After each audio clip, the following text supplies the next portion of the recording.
My name's Jono. I work for a company called ACS Custom. I'm Director of Sales and Communications, Education and Strategic Partnerships.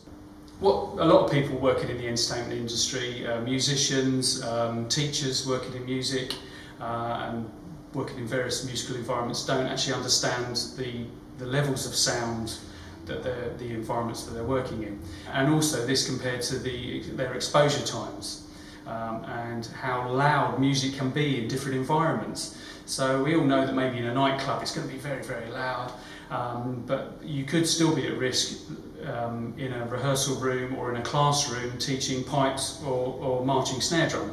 So that could be a problem. I don't feel that this is firmly embedded into the education system, really. I think it should be embedded into the curriculum about hearing conservation, and we should be raising more awareness about this.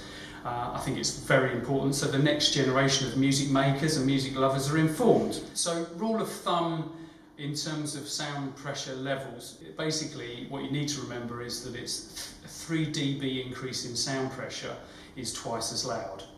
So let's look at some figures. So rule of thumb is that 85 decibels in terms of amplitude or sound pressure, your safe exposure time is 8 hours. So that's a normal working day, no problem.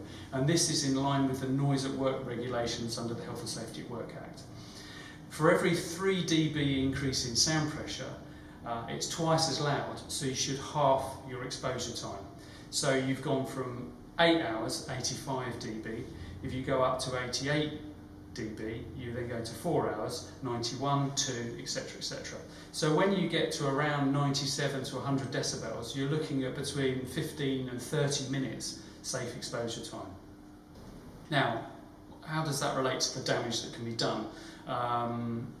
Sound is a vibration in a gas. It's movement of sound pressure, basically.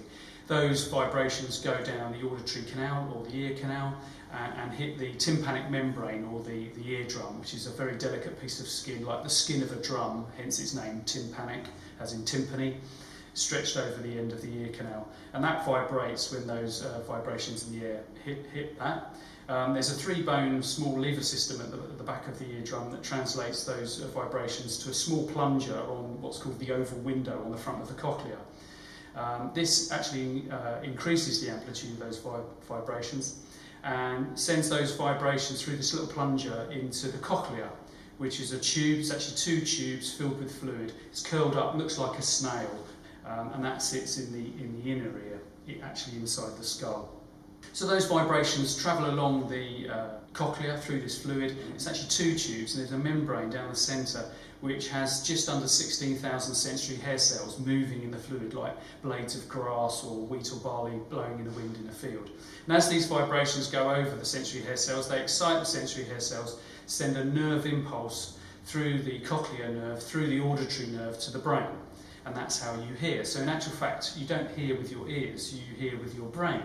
The ear is a mechanism of transferring those vibrations in air into a nerve impulse. Now, when the amplitude or the sound level is very loud, those vibrations, the amplitude is very loud, it flattens down those sensory hair cells, which can cause temporary problems and over longer periods of time. As you keep getting exposed to those loud sound pressure levels, the sensory hair cells get a bit fed up with it and they die off. So you can get problems with music-induced or noise-induced hearing loss where you get dropouts of certain frequencies. Now, this may manifest itself in that you've been to a gig or you've been to a rehearsal or a concert and you come away and your hearing's gone muffled, or you have a ringing in your ears, which is only temporary, and in the morning, the day after, you wake up, the hearing's clear again and the ringing's gone. So temporary tinnitus, or the muffledness, is called temporary threshold shift. So it's when those sensory hair cells have been flattened down. Now, after 12, 24 hours, they stand back up and everything's fine. But as I said, if you keep being exposed to those loud sound pressure levels, they keep getting flattened down and they die off. And then that can result in music-induced hearing loss, which is a major problem. Obviously, you have a duty of care to your students, or the schools or the colleges have a duty of care to protect their hearing by law. Unfortunately, it's finding a solution that's financially viable. And a lot of people that hold the purse strings will say, okay, it's too loud, let's give the kids a load of foam earplugs. Right, foam earplugs are an auditory block. They're no good for listening to music. So the first experience of young people wearing hearing protection is rubbish. So they probably won't use them. I can't hear myself properly, so they think earplugs can't do it. So really the first experience we need to give young music makers is a good one, and use high fidelity attenuating hearing protection. We do produce universal fit products, two of which are available to education. One is the Arena plug, which is a memory foam earplug, attenuating earplug, which can be easily inserted.